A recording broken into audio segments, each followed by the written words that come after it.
Nadiskubre na nga natin ang kauna-unahan tindahan ng kanse sa Central Signal Taguig. Nasa halagang 250 to 280 pesos ay kasyang-kasya na sa 3 tao. At dito nyo rin matitikman ang sikat na naglalakihan at nagsasarapang barbecue sa Taguig. Sabayan nyo pa mga kayo pips ng iba't ibang klase nilang mga nagsasarapang ulam. At syempre hindi rin magpapahuli ang kanilang masarap na chili sauce. Well, Ro, balita ko meron daw po kayo ditong bagong binibenta, hindi na lang daw po yung mga naglalakihang barbecue. Yes po, dahil po nang nabanggit nyo, meron na rin po tayong bulalo kansi na pinagmamalaki ng mga Ilonggo. Ito po siya. Bukod po sa ibang mga putahe namin, meron na rin po kaming bulalo kansi. Boss, matanong ko na rin po, magkano po yung isang order ng ganyan? Nag-range po siya ng 250 to 280, depende po sa laki ng bone marrow na available. Anong oras po nag-open tong store nyo?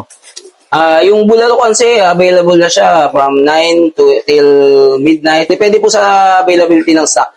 Yun. Boss, matanong ko na rin, boss, saan po located tong store nyo?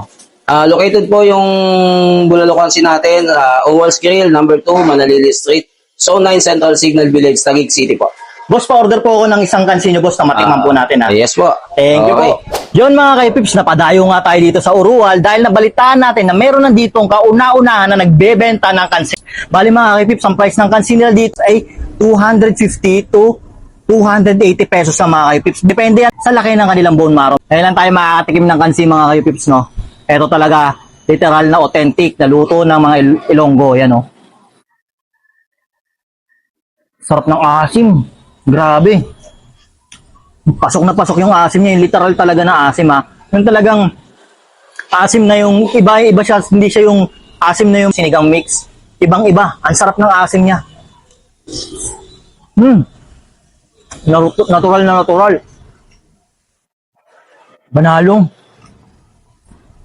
Tsaka lambot ng langka. Sarap ng sabaw. Ito yung mga ano, no. Yun yung asim. Na ano ka talaga yung ibang klase yung asim niya na yung talagang yung alam mong natural. Hindi katulad nung asim ng nasa sinigang mix, no.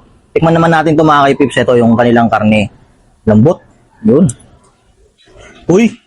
Lambot ng karne. Sarap to. Sigurado to.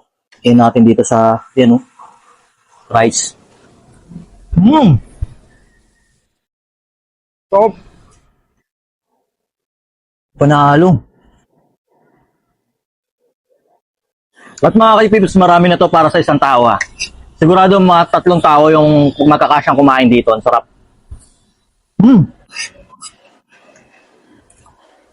Panalo. Ito yung mga asim na hinahanap ko.